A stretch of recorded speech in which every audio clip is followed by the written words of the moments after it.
And I'll start with the La Abuela de Montevideo.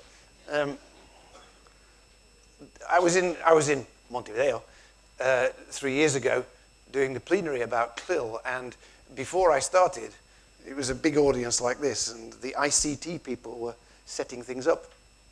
So I sat down. I'm not pointing at anyone in particular. I sat down next to a mature lady, let us say, and she said to me in excellent English, "I'm very happy to be here today because I want to learn about CLIL. I was an English teacher, but now I'm retired."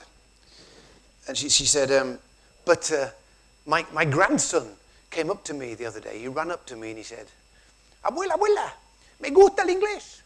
He was 7 or something. "Me gusta el inglés." So the abuela said, "Estoy feliz que te gusta el inglés. ¿Por qué te gusta el inglés?" And the little boy simply said, "Porque hacemos cosas." Well, hacemos cosas, she said. And she told me this, just as I was about to deliver this plenary about CLIL.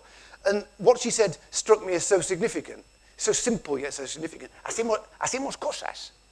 That, you know, what's behind what the little boy says is interesting. Obviously, it was not that boy's expectation that he was going to hacer cosas in the English class, even if it was 7 or 8 years of age.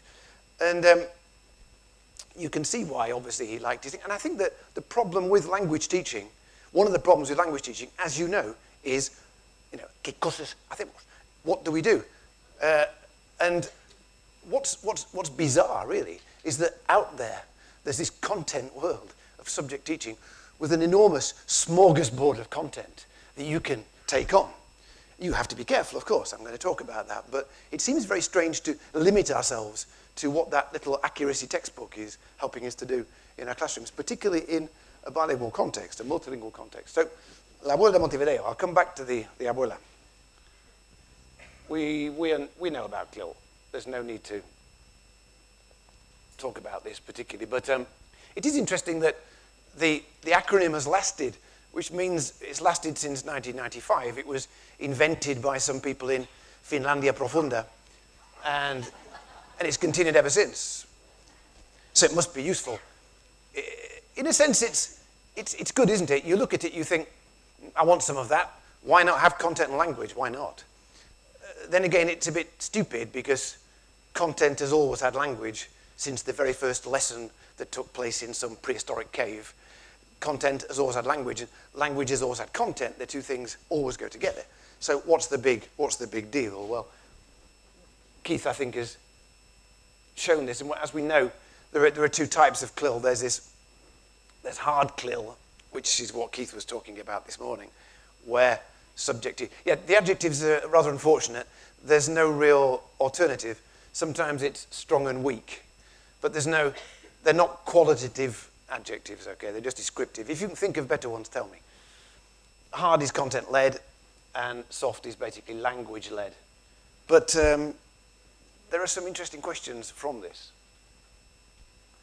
What's the difference? Okay? If a language teacher incorporates much more content into his or her language class, what does the language teacher do with it? As we'll see. The language teacher is paid. Language teachers are paid to teach language. Subject teachers are paid to teach content. So the assessment question is quite significant. I'm going to suggest today that actually interesting language teaching in bilingual CLIL contexts can assess content. Okay? The lady's question to Keith before about history, I'll come back to that. Why now? Well, we know. No? We know that 3 contact hours are insufficient, and that's if you're working in a bilingual school, you would never go back to that, surely. We can do more in the target language if we use curricular content, obviously. Again, the bilingual schools can have a lot of hours. I mean, in the project in the Basque Country, you get more. The kids get about 7 or 8 hours in English, but your kids get more. David Graddol, who wrote this excellent book for the British Council, you can download it very quickly from the internet. He said that English isn't a language. It's no longer a language. He said it's a core skill. It's a great phrase. He's absolutely right. But what is the implication of that for language teachers? If it's a core skill, your students are disabled without English. It's unfortunate, but that's the case. In 30 years, it may be Mandarin Chinese, but at the moment it's English. And David Goddard also said this. He said, what do kids want now? The kids are not interested in a liberal view of education now. They've got a very instrumental view of education. Use English in order to do something else. So, you know, if you really are talking about the difference between the present simple and the past simple and the present perfect for a few lessons, engaging your kids is not too easy these days. They want to know why you're talking about those two things.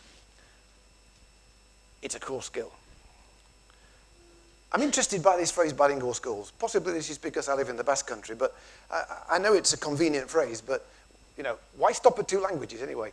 Surely we're not creating bilinguals. You're not trying to create bilinguals, are you? Surely you're trying to create people who have multilingual skills, not bilingual skills. That's a very strange thing to say. Multilingual skills, and we know what those are. And research is showing more and more that kids who are exposed to multilingual upbringings have different kinds of skills. They're not more intelligent than monolinguals, but they have different types of intelligences. And again, these things can be taken into account when you plan your programs.